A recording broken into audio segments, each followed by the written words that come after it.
Olá, meus irmãos, que a paz do Senhor Jesus seja com todos nós, amém?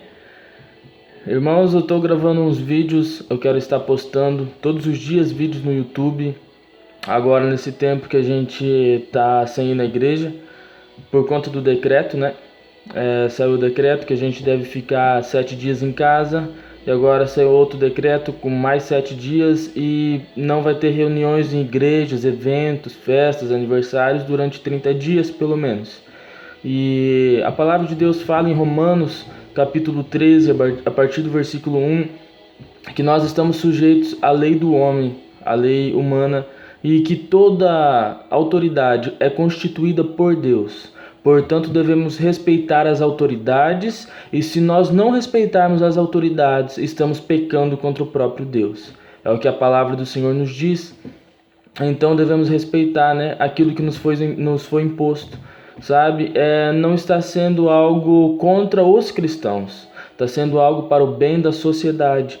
Se fosse algo contra os cristãos, contra o povo de Deus, aí sim era hora da gente ir para a igreja, da gente abrir as portas da igreja, da gente se reunir, orar e buscar a Deus, sabe? E se fosse preciso ser preso, ir preso, se fosse preciso morrer pela causa, morrer por ser cristão. Se fosse uma perseguição, mas não é. Agora, o momento que a gente está vivendo é um momento de alerta, é um momento para o bem da sociedade que foi imposto esse decreto para a gente não nos reunir nas igrejas, nos templos, sabe? A palavra de Deus fala: ame o seu irmão como a ti mesmo, o seu próximo como a ti mesmo. E se nós não queremos pegar o coronavírus, se nós não queremos nos contaminar, a gente deve amar o nosso irmão a ponto de não nos reunirmos com eles para não sermos agentes transmissores dessa praga. Sabe? Devemos ser diligentes, como a palavra de Deus diz. Amém? Vamos para o texto então. Eu quero ler com os irmãos em 1 Reis, capítulo 18, versículo 44. Se você tem a tua Bíblia, pegue em 1 Reis, capítulo 18, versículo 44. Se você não tem, leia depois, amém? Está escrito assim: a 7ª vez disse: eis que se levanta do mar uma nuvem pequena, como a palma da mão do homem. Então disse ele: sobe, dize a Acabe, aparelha o teu carro e desce, para que a chuva não te detenha. Amém? A palavra de Deus está falando aqui uma passagem que nós poderíamos pregar ela de muitas formas. Mas como eu quero fazer um vídeo curto, eu quero me ater a duas coisas. A primeira é que fazia um longo tempo que não chovia lá naquela região. Fazia um longo tempo de seca. Então o homem de Deus começou a orar para Deus para que chovesse, sabe? E ele começou a orar e pedir para Deus a chuva. Ele orou a primeira vez e mandou lá o seu homem ir lá ver, o seu servo ir lá ver. E o servo foi lá e não tinha acontecido nada. Ele orou mais uma vez e pediu para que o seu servo fosse ver, e o seu servo foi e de novo não aconteceu nada. E por algumas vezes, sabe, ele orou e o seu servo foi ver e não acontecia nada. Aqui a palavra de Deus começa a nos dizer uma coisa. Começa a nos ensinar, sabe, que muitas vezes em nossa vida o milagre não vai acontecer na primeira tentativa, o milagre não vai acontecer na segunda tentativa. Muitas vezes a gente vai orar pela nossa família, a gente vai orar, a gente vai buscar um milagre, pedir algo para Deus, e não vai ser nem na primeira nem na segunda vez que Deus vai nos responder, mas nós devemos perseverar.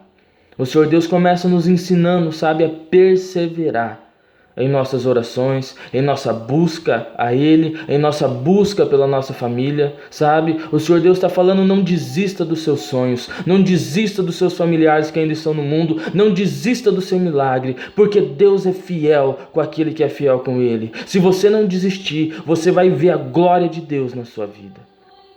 E a segunda coisa que essa palavra nos fala, sabe, é que o homem, quando foi lá ver, ele viu o servo do homem de Deus, ele viu uma nuvenzinha pequenininha e veio e falou: olha, Senhor, tem uma nuvenzinha lá, mas é pequenininha, é do tamanho de uma mão de um homem, sabe? Ele enfatizou isso, ele enfatizou que era pequena, sabe? Porque muitas vezes as pessoas olham na nossa vida e falam: não está acontecendo nada.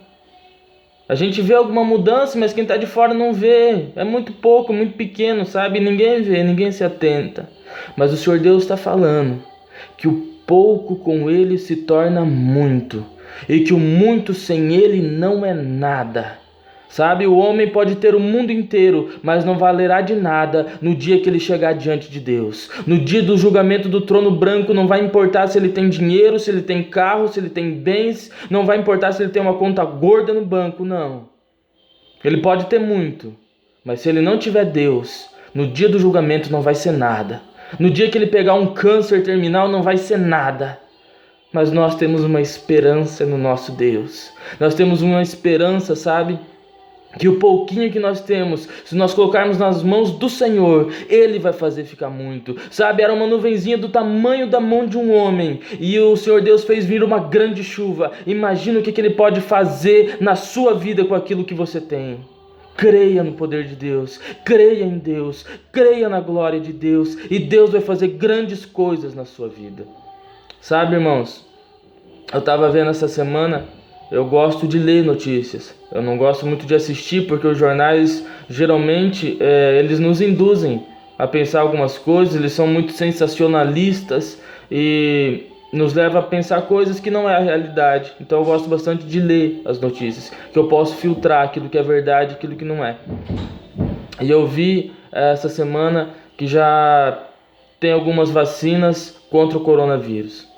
Eu vi que Israel está produzindo uma vacina, vi que a China também está produzindo, vi que os Estados Unidos também está produzindo, vi que teve uma pesquisa também, foi uma cientista que fez a pesquisa e que ela conseguiu mapear as fases do coronavírus. Então isso é muito importante. Eu creio que logo logo essa vacina vai estar no mundo inteiro, porque já é um sinal de Deus. Já é um sinal profético, já é uma nuvenzinha do tamanho da mão de um homem que está surgindo para acabar com esse coronavírus. Eu creio, sabe, que é um sinal de Deus, que o tempo do coronavírus está chegando ao fim. Em nome de Jesus, eu creio. Creia também. Coloque sua família nas mãos do Senhor. Coloque a sua vida nas mãos do Senhor, sabe? Para que essa doença maldita não venha ter poder sobre a sua casa, sobre a sua vida e sobre a sua família. Em nome de Jesus. Vamos orar a Deus, vamos pedir para que Deus venha nos guardar a nossa vida, a nossa casa, a nossa família, amém?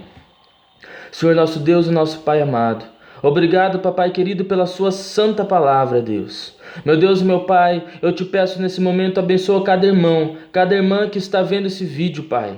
Meu Deus e meu Pai Celestial, a sua palavra fala lá em Salmo 91 e repete em Hebreus capítulo 1, ó Pai Celestial, que os seus anjos, ó Pai Celestial, estão ao nosso serviço, meu Deus. E eu te peço, papai amado, envie os seus anjos, ó Deus, para guardar a nossa casa, a nossa família, as nossas vidas de todo mal. Que esse vírus maldito, Pai, não venha ter poder sobre a nossa casa, não venha ter poder sobre as nossas vidas, em nome do Senhor Jesus. Nós cremos que maior é o Senhor que está conosco, ó Pai. E eu te peço, meu Deus e meu Pai, que nós possamos ver a glória do Senhor em nossa vida. Meu Deus, meu Pai Celestial, eu não sei o que o meu irmão, o que minha irmã está precisando, mas seja o que for, ó Pai, dê um sinal a ele, assim como o Senhor deu ao profeta, Pai Celestial, que foi uma nuvenzinha do tamanho da mão de um homem, mas era o sinal que a chuva viria, era o sinal que o milagre aconteceria. Que assim o Senhor venha dar um sinal nas nossas vidas, que o Senhor está no controle da nossa vida, está no controle da situação, ó Deus, em nome do Senhor Jesus, ó Pai, que cada um seja abençoado em nome do Pai, do Filho e do Espírito Santo de Deus, em nome de Jesus. Que Deus abençoe a sua casa, em nome de Jesus. Amém.